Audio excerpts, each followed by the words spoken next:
네. 선생님은 지금 다니고 있는 직장에 근무하신 지 얼마나 됐어요? 만 8년 된 것 같아요. 그럼 대학교를 졸업하고 바로 하신 거예요? 아니요. 저는 20살 때 네. 대학 먼저 안 가고 취업을 먼저 한 다음에 23살 때 대학을 가야겠다라고 생각을 해서 이제 23살부터 27살까지 회사랑 대학이랑 병행하면서 다녔어요. 그러면 지금 특성화고등학교 이런 걸 나오신 건가요? 네, 맞아요. 저는 고등학교 때 프로그래밍을 전공을 했고 저 고등학교 3학년 3월에 이제 지금 다니는 회사에서 소프트웨어직을 뽑는다는 공채를 보고 네네. 제가 이제 딱 프로그래밍 전공이다 보니까 처음에는 이제 호기심에 한번 써봐야겠다. 라고 생각을 해서 써봤는데 이제 어떻게 운 좋게 합격을 한 거예요. 원래는 대학을 갈 생각이었거든요. 근데 회사에서 너네 합격했으니까 전국에 뿔뿔이 흩어져 있던 합격자들을 전체 모아가지고 코딩 교육을 여름방학, 겨울방학 때 더 시켜줬어요. 네네. 근데 그렇게 좀 전국에 있는 애들을 만나고 같이 공부하고 하다 보니까 너무 재밌는 거예요. 당장 이제 대학을 가면 좀 이론적으로 많이 배울 텐데 그거보다는 실무에서 진짜 필요한 걸 배우는 게 낫지 않을까? 이런 생각에 저는 취업을 결국은 선택했어요.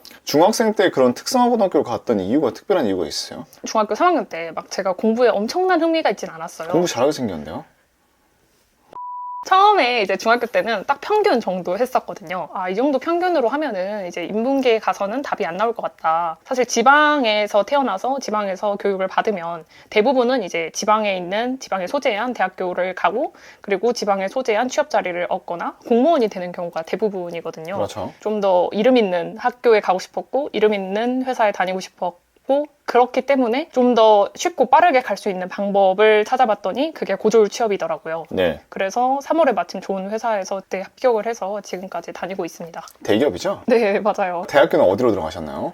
대학교는 한양대학교를 졸업을 했습니다. 우리가 일반적인 루틴이라면 고등학교 나와서 전공을 선택한 다음에 그 전공을 가지고 우리가 회사에, 사회에 나와서 취업을 하는 경우도 많은데 선생님은 역으로 회사에서 다니다가 대학교를 선택해서 전공을 또 선택해서 들어오신 거잖아요. 네. 근데 여기서 갑자기 궁금증이 생기는 게 우리가 전공 선택했을 때 막상 사회 나가면 쓸모 하나도 없다는 말이 많아요. 근데 오히려 반대로 본인이 반대 선택을 했기 때문에 그게 오히려 효과가 있었나요? 진짜 궁금하거든요. 저는 솔직히 대학에서 배운 내용들이 막 엄청 전문적이진 않았어요. 제 기준에서. 왜냐면 회사에서 워낙 당장 쓰이는 걸 배우고 회사에서 필요한 것들을 배웠기 때문에 오히려 회사 쪽이 좀 더 전문적인 걸 많이 배웠다. 근데 대학을 다니면서 제가 느낀 점은 기본적인 뭐 경영학이라든지 마케팅 입문 이런 것들은 제가 사실 관심도 없었고 고등학교 때 배우지도 않았거든요. 네. 그래서 좀 그런 기본 학문 위주로 좀 경험을 했다는 거에 의의를 두고 있어요.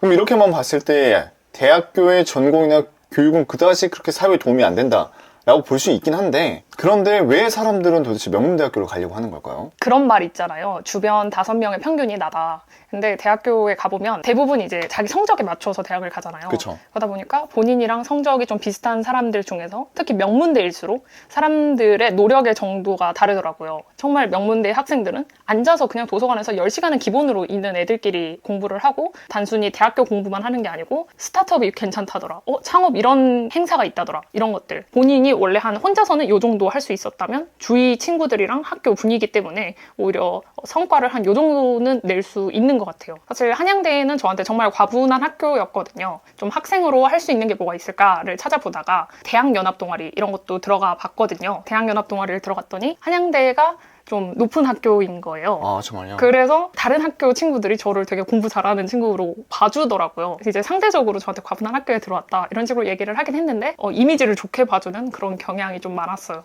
예전에 인터뷰하신 분 중에 지금 삼성에 다니시는데 경희대학교를 들어갔던 그분께서 그런 말을 했는데 우리가 좋은 대학교를 다니는 이유는 딱 하나다. 내가 굳이 공부를 잘한다는 거를 말을 안 해도 대학교를 보면서 사람들이 알아주기 때문에 굳이 내가 내 명함을 꺼내지 않아도 된다. 맞아요. 전적으로 공감하는 게 네. 회사 다니다 보면은 대학이 어디 나왔는지 이런 건 잘 안 물어봐요. 네. 근데 가끔 물어보시는 분들이 있거든요. 꼭 공부를 해야 되고 좋은 대학교를 갈 필요는 없지만 근데 있으면 확실하게 기회장이 더 많이 펼쳐지는 것 같긴 해요. 근데 왜 또 자꾸 뭔가 또 다른 일들을 자꾸 벌리고 계속 이렇게 나아가려고 하시는 거예요? 사실 유튜브를 시작하기 전에는 회사만 다니다 보니까 제가 살았던 환경들을 돌아봤을 때 회사 말고는 제가 한 게 없는 거예요. 근데 대부분이 이제 그렇게 살아가잖아요. 회사를 다니면서 정말 좀 다양한 불합리한 그런 케이스를 정말 많이 봤거든요. 예를 들어서 이런 삼각대를 개발하는 일을 하고 있다고 해요. 이제 우리나라에서 돈이 안 돼서 이 삼각대 팀을 없애버린 거예요. 그럼 이 삼각대를 10년 동안 가지고 일을 하고 있던 사람들은 무경력이 되어버리거든요. 이제 50대가 되면은 그런 퇴직, 권유 이런 것들을 주위에서 정말 많이 봤거든요. 공식적으로 오피셜로는 당연히 없다고 하겠지만 이제 저희 회사가 매출이 안 나왔을 때가 한 번 있었어요. 저희 부서에 계시는 50대 이상의 수석님들, 그러니까 부장급들, 그분들이 30%가 나가셨어요. 갑자기 대놓고는 말씀을 안 하셨는데 이제 갑자기 뜬금없이 나가시는 거는 다 이유가 있겠죠. 내가 당장 50대 회사에 나가서 할 수 있는 게 뭐가 있을까라고 생각을 해보니까 딱히 떠오르지 않는 거예요. 그래서 뭐든 해야겠다라고 생각을 했는데 이제 막상 회사를 다니면서 유튜브도 하다 보니까 이게 되더라고요. 이제 유튜브도 어느 정도 안정적으로 자리를 조금 잡았으니까 그럼 다른 거 재밌는 게 뭐가 있을까라고 생각을 하다 보니까 유튜브에서도 뭐 사업가분들도 계시고 자산가 이런 거 되게 많으시거든요. 그래서 그분들의 얘기를 듣다 보니까 나도 할 수 있겠는데? 이런 생각이 이제 드는 거죠. 제가 요즘은 재밌어서 하는 경향이 조금 더 큰 것 같아요. 내가 전혀 관심도 없는 분야를 굳이 하고 싶지 않잖아요. 근데 제가 요즘 생각하는 그런 사업들은 제가 좀 더 재밌어 하는 것들로 좀 만들고 있기 때문에 좀 관심이 더 가고 스트레스 안 받으면서 할 수 있게 되는 것 같아요. 그럼 선생님께서 이 재미라고 계속 하셨는데 선생님이 진짜 많이 표현한 단어 중에 하나가 귀찮다. 그리고 재밌다에 대해서 궁금한데 그 재미라는 게 도대체 인생의 재미가 도대체 뭐예요? 사실 회사를 다니는 것도 재밌거든요. 네. 저도 회사 일은 재미없을 때도 많고 하기 싫을 때도 정말 많은데 이렇게 일을 하다가 점심에 같이 밥 먹으러 가는 거 그리고 같이 커피 타임 하는 거 그러면서 서로가 나 혼자만의 얘기가 아니고 누군가 같이 얘기하면서 그게 더 생산적으로 바뀔 수 있는 거 그런 것들이 저는 되게 재미있는 것 같아요. 근데 생각보다 좀 무언가 본인이 모르면 남들에게 맡기는 게 대부분이지 스스로 하시는 분들이 적더라고요. 그렇죠. 그래서 여기서 본인이 스스로 뭔가 공부하고 그것들을 정리하면 그게 또 하나의 수익화 수단이 되고 그러니까 내가 정리하지 못했던 것들을 이 시골쥐가 정리를 해줌으로써 도움을 많이 받았다. 이런 말들을 들을 때 저는 되게 뭔가 보람차고 그렇더라고요. 그런 거로부터 본인의 삶의 재미와 이런 걸 찾으시는 것 같은데 막상 제가 와서 얘기를 해보니까 본인은 투자보다는 약간 사업이나 내 일에 더 관심을 많이 가져하시는 것 같은데 본인은 뭐 이렇게 투자하거나 그런 건 없으세요? 저는 미국 주식에 투자를 하는데 정말 초우량주에만 투자를 해놨기 때문에 네. 따로 뭐 투자를 위해서 공부를 한두 시간씩 한다기보다는 맨 처음에 투자 공부를 했을 때만 시간을 투자했고 지금은 이제 주식을 사고 나서 거의 안 보는 정도. 그래서 투자를 위한 시간을 따로 빼지는 않고 그냥 기본만 하고 있다. 네. 그리고 부동산도 이제 집을 한 채 사고 나서는 당장 시드가 없기 때문에 이제 시드를 모아야 되는데 사실 뭐 회사 월급으로 시드 모으기가 쉽지 않아요. 그래서 결국 부자 된 사람들을 보면 물론 재테크도 있지만 20대 때 부자가 되려면 사업밖에 없더라고요. 시드가 정말 많아야 재테크로 부자가 될 수 있거든요. 그렇죠. 근데 20대 때 시드 자체가 없다 보니까 당장은 지금 내가 돈 벌 수 있는 내 소득을 늘리는 게 더 빠른 방법인 것 같아요. 8년 동안 근무하면서 얼마를 모았어요? 일단 회사에서 월급으로 모은 돈은 한 2억 정도 되는 것 같고 네. 이제 좀 재테크 이런 거 하면서 한 3억에서 4억 정도 되는 것 같아요. 그러면 회사 동안 8년 동안 2억을 모았잖아요. 네네. 왜 그렇게까지 8년 동안 2억을 모아야겠다고 결심한 이유가 있었나요? 사실 2억을 모아야겠다라고 모은 건 아니고 제가 당장 부족하다는 걸 깨달았기 때문에 제 지식을 개발하느라고 돈 쓸 시간이 없었어요. 요즘 드는 생각은 지식은 지식대로 조금은 쌓였고 돈은 돈대로 모여서 좀 많이 만족을 하고 있는 것 같습니다. 그러면 그 2억을 모을 때 본인은 어떻게 모았어요? 소비 자체를 거의 하지 않았어요. 처음에 한 1억까지는 적금으로만 모았고요. 그리고 1억 이상부터는 주식 투자도 하고 여러 뭐 P2P 투자 이런 것들 웬만한 거 다 해봤고 돈도 많이 물려보면서 경험을 많이 키울 수 있었던 것 같아요. 막상 딱 내 통장에 2억이 꽂혀 있는 걸 봤을 때 어떤 기분이었어요? 별 생각이 사실 안 들었어요. 왜냐면 지금은 뭐 2억으로 할 수 있는 게 정말 많지 않거든요. 200만 원이 있어도 밥 먹는 거 다 먹을 수 있잖아요. 그래서 뭐 2억에 꽂힌다고 해서 좀 특별한 그런 거는 없었던 것 같습니다. 아니 방금 집이 있다고 했잖아요. 그런데 제가 알기로 지금 여기 이 집 살고 있는 집이 전세잖아요. 네네. 전세 대출 받으신 거죠? 네네. 집이 있으면 전세 대출이 안 되거든요. 근데 어떻게 지금 그렇게 하게 되신 거예요? 일단은 전세대출을 먼저 받았고요. 그 다음에 집을 샀는데 전세대출을 회수하는 조건에 오피스텔은 들어가지 않더라고요. 네. 근데 제가 산 집이 이제 오피스텔로 취급되는 아파텔이었기 때문에 전세대출도 회수가 되지 않고 또 집은 집대로 대출을 받아서 샀어요. 그러면 그 아파트는 어디에 있는 거예요? 여기 광교 주위에 있는데 거기가 이런 닭장 같은 오피스텔이라기보다는 좀 아파트식으로 되게 잘 되어 있거든요. 혹시 그때 당시 샀을 때 매수가가 얼마였나요? 저는 4억 천에 샀어요. 부동산에 대해서 잘 모르시는 분들은 이 젊은 애가 4억 천에 어디 써서 이렇게 사라고 생각할 수 있는데 실제로 본인 투자금이 얼마나 들어갔었나요? 대출 다 빼면 한 1억 3천? 요 정도 들어갔어요. 들어갔고 그럼 나머지는 다 대출이었나요? 네, 맞아요. 몇 퍼센트 대출이 나왔던 거예요? LTV 기준으로 70% 2억 8천인데 제가 5천만 원 정도는 신용대출을 받았고요. 네. 그 외는 다 담보대출을 받았어요. 2억 4천의 담보대출과 네. 5천의 신용대출. 네. 그럼 2억 9천을 대출 받으신 거잖아요. 네, 네. 그럼 그렇게 해서 4억짜리 샀습니다. 네. 지금 최근 실거래가 얼마에 찍혔나요? 최근에 한 5억 2천? 요 정도 되는 것 같아요. 본인이 8년 네. 동안 2억을 모았는데 네. 투자를 해서 1년 조금 넘어서 1억 넘게 수익금이 생긴 거잖아요. 그걸 보면서 어떤 생각이 들었어요? 이래서 어른들이 재테크 빨리 하라는 거구나라는 생각이 먼저 들었고 왜 요즘 젊은이들이 현타를 많이 느끼는지 알 것 같다라고 생각이 들었어요. 왜냐면 이 집을 결국 사려면 어느 정도의 시드머니가 있어야 되거든요. 물론 사람마다 시드머니 기준이 다르긴 한데 여기 수도권 기준으로는 1억은 있어야 된다고 생각을 해요. 근데 1억이 있는 사람들은 그거를 불리고 계속 불리고 있어요. 그러다 보니까 1억을 못 모은 사람 입장에서는 계속 현타만 맞고 있는 거예요. 제가 여기에 있었으면 너무 우울하지 않았을까 이런 생각이 많이 들기도 하는데 지금은 한 요 정도 단계에 있다 보니까 좀 더 빨리 나도 따라가기 위해서 방법을 더 찾아가는 그런 마인드가 된 것 같아요.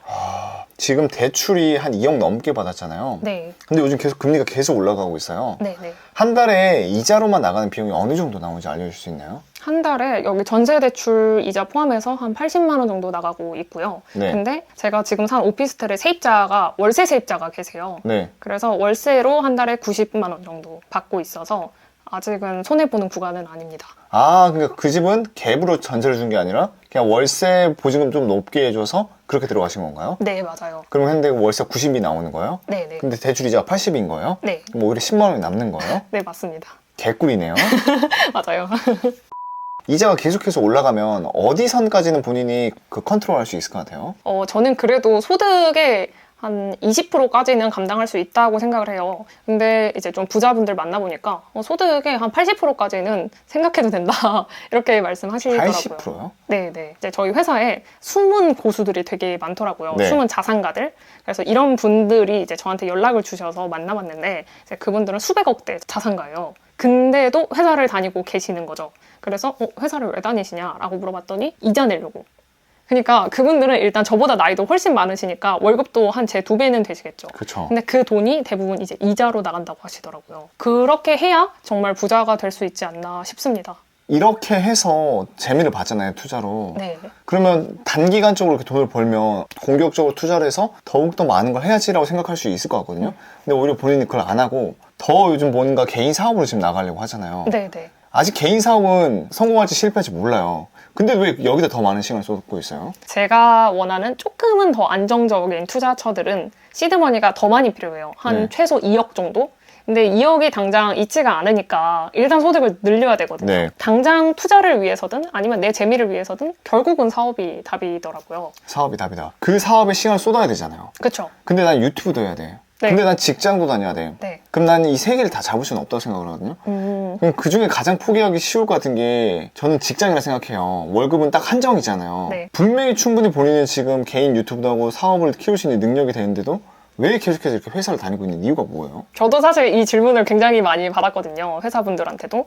저도 생각을 해봤어요. 근데 제가 놓치고 있었던 하나가 회사는 정말 기회의 장인 거예요. 사실 제가 당장 퇴사를 하면 저보다 잘난 사람들을 만나기가 쉽지가 않거든요. 뭐 40, 50대 저보다 훨씬 경험 많으신 분들이 저를 만나줄 이유가 없어요. 내가 돈을 내거나 훌륭한 대가를 지불하지 않는 한 그런 기회가 없다. 근데 회사는 같이 일을 하다 보니까 그분들의 경험, 노하우 이런 것들 정말 많이 듣거든요. 네. 그분들이 삶의 지혜 이런 게 정말 많잖아요. 오래 살아왔으니까. 무료로 배울 수 있는 장이라고 생각을 해요. 이제 선생님도 이제 20대 후반이시잖아요. 네. 이제 곧 30대가 되는데 본인에게 30대에 있어 중단기적인 뭐 목표가 따로 있으세요? 사실 명확한 목표는 없고요. 네. 다만 저는 제가 지금 하고 싶은 걸 다 하면서 살면서 아쉬운 소리 안 하고 살 수 있는 그런 당당한 사람이 되고 싶더라고요. 그리고 그런 당당한 사람이 되려면 기본적인 소득과 직업이 받쳐줘야 된다고 생각을 하고요. 지금 제가 주어진 환경에서 지금처럼 최선을 다하고 앞으로는 더 멋진 미래를 만들기 위해 이것저것 쑤셔보면서 최선을 다해볼 생각입니다. 멋있는데요? 감사합니다. 지금 우울감과 절망감에 빠져있는 우리 젊은 친구들에게 해주고 싶은 말이 뭐 따로 있나요? 어떤 재테크 책을 읽든 가장 중요하게 얘기를 하는 게 마인드더라고요. 내가 긍정적인 사고를 갖고 있느냐, 부정적인 사고를 갖고 있느냐에 따라서 나중에 미래가 훨씬 더 지금보다 나아지기도 하고 똑같은 길을 걷기도 하는데, 저는 사실 사회초년생이라면 당장 돈이 없는 게 당연하잖아요. 이제 돈 벌기 시작했고, 그리고 아는 게 없는 것도 당연하고, 좀 더 막 30대, 40대 분들이 뭐 집 산 거 가지고 괜히 현타 맞지 마시고, 애초에 그분들은 나보다 사회생활을 10년 이상은 더 하신 분들이잖아요. 그래서 오히려 그분들에게는 최대한 배울 수 있는 지식들을 많이 배우고, 내가 당장 소비에 집중을 하면은 돈은 못 모이는 거고, 여기 지식들에 집중을 하면은 내가 부족한 걸 깨달아서 더 발전을 하게 되어 있어요. 근데 내가 발전하는 그 과정에는 돈이 별로 안 들어요. 책 같은 거 사봤자 뭐 요즘 2만 원밖에 안 하죠. 뭐 당장 화장품 이런 거 사면은 뭐 팩트 이런 거 하나만 사도 3, 4만 원 한단 말이에요. 좀 20대에서는 지식을 쌓는 데에 시간을 많이 투자해 보시고, 항상 긍정적인 사고를 갖고 살아가시다 보면은 도움 받을 수 있는 기회도 정말 많고, 그런 것들이 펼쳐질 거라고 생각을 합니다. 멋있는데요? 감사합니다.